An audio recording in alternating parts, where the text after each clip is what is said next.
ऐसा हो सकता है कि इस तरह के नाम के साथ जहां पे बहुजन शब्द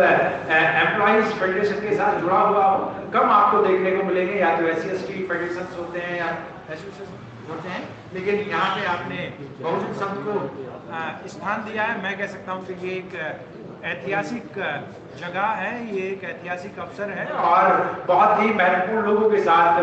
मुझे अपनी बात को रखने का मौका मिला है। तो मैं सबसे पहले जो हमारे ऑर्गेनाइजर्स हैं, जो इस मुहिम को, बाबा साहब के उस आंदोलन को, बाबा साहब के संघर्ष को, बाबा साहब के आंदोलन के संघर्ष की जो लो है उसको जलाए रखे हुए हैं, तो मैं उनका भी बहुत अभिवादन करना चाहूंगा, उनको भी अपनी तरफ से बहुत बहुत अभिनंदन करना चाहूंगा, क्योंकि हम एक विशेष अवसर पे यहाँ इकट्ठे हुए हैं और इस विशेष अवसर पे, विशेष जगह पे हैं। तो मंच पे जो हमारे अधिकारी लोग बैठे हुए हैं, हमारे जो क्योंकि मूवमेंट में हमारे साथ हैं, और एक बड़ा आयाम इस समय पे देश के अंदर है जहां पे बाबा साहब अम्बेडकर के जो कंट्रीब्यूशन है, उनका जो आंदोलन है, वो निश्चित रूप से बहुत तेजी से बढ़ रहा है। इसलिए जब इस तरह के संस्थानों में हम उस दिन को, उस अवसर को याद करते हैं, तो फिर एक परिवार का मिलन सा भी होता है, क्योंकि आप यहाँ पे ऑफिस में निश्चित रूप से काम करते होंगे और सभी लोग मिलजुल के जिस तरह की व्यवस्था भारतीय संविधान के द्वारा की गई है कि जो 1950 से पहले की व्यवस्था थी, उसको अलग करके हमने पूरे समाज को एक परिवार के रूप में, पूरे देश को एक परिवार के रूप में गढ़ने का प्रयास किया है, जिसको बाबा साहब नेशन बिल्डिंग का प्रोजेक्ट बताते हैं, राष्ट्र निर्माण की प्रक्रिया बताते हैं। तो यहाँ पे हम लोग इकट्ठे हैं तो राष्ट्र निर्माण की प्रक्रिया में ही है, और सब अपनी पुरानी जो हमारी पहचाने हैं, हमारी पुरानी जो लॉयल्टीज है, प्रतिबद्धताएं हैं, उनको भूल के हम एक नए भारत के निर्माण के रूप में, एक आधुनिक भारत के निर्माण के कार्यकर्ता के रूप में यहाँ पे हैं। इसलिए जो हमारे साथी, खासतौर पे हमारे जो सभी अधिकारी गण हैं, मैं उन सब का भी बहुत बहुत अभिनंदन करना चाहूंगा, अपनी तरफ से स्वागत करना चाहूंगा कि वो इस विशेष अवसर को प्रायोजित करने में उन सब का निश्चित रूप से बड़ा योगदान रहा होगा। साथियों,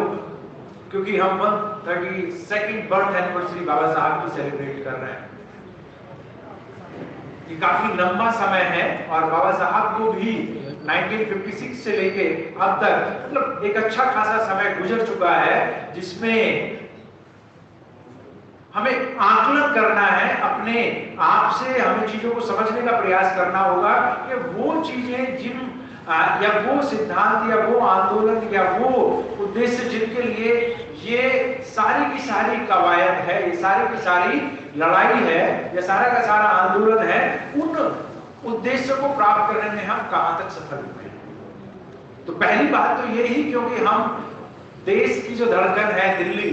और दिल्ली की भी धड़कन जो कनॉट प्लेस है, कनॉट प्लेस में आज हम ये बात कह पा रहे हैं, ये बात कर पा रहे हैं, तो एक पॉजिटिव नोट के साथ मैं इस बात को शुरू करूंगा कि हमारा अराइवल, हम निश्चित रूप से एक मुकाम पे पहुंचे हैं, हम निश्चित रूप से हमने उस सफलता के आयाम को, सफलता की सीढ़ी को चढ़ा है, चढ़ना शुरू किया है। ये बात सही है कि मंजिल बहुत लंबी है, मंजिल बहुत महान है, और उसमें अभी काफी हमें आगे चलना है, लेकिन जो अभी तक का हमारा सफर रहा है, जो अभी तक का हमारा सफर रहा है, वो भी कोई कम खूबसूरत नहीं, वो भी कोई कम महान नहीं रहा है। क्यों? क्योंकि पिछले अगर 2-3 या बाबा साहब जब जिंदा थे 1956 तक की ही अगर हम बात करें, तीसरी पीढ़ी की अगर हम बात करें हमसे, तो उनके समय में और आपके समय में बहुत परिवर्तन आया है, बहुत जबरदस्त तरीके से हमने अपने आप को सिद्ध किया है इस देश दुनिया के सामने कि जो वंचनाएं, जो समस्याएं, जो जातिगत समस्याएं हमारे सामने थी, जिस तरह का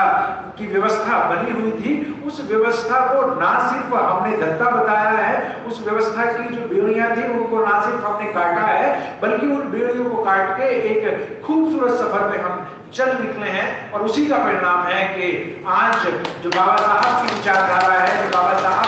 का जो आंदोलन है, उसको मैं कह सकता हूं, और ये जिम्मेदारी के साथ मैं कह सकता हूं, क्योंकि पिछले 1 महीने से मुझे भी इस तरह के अनेकों, सैकड़ों तो ज्यादा हो जाएंगे, लेकिन हाँ फिर भी लगभग 50 कार्यक्रमों में हिस्सा लेने का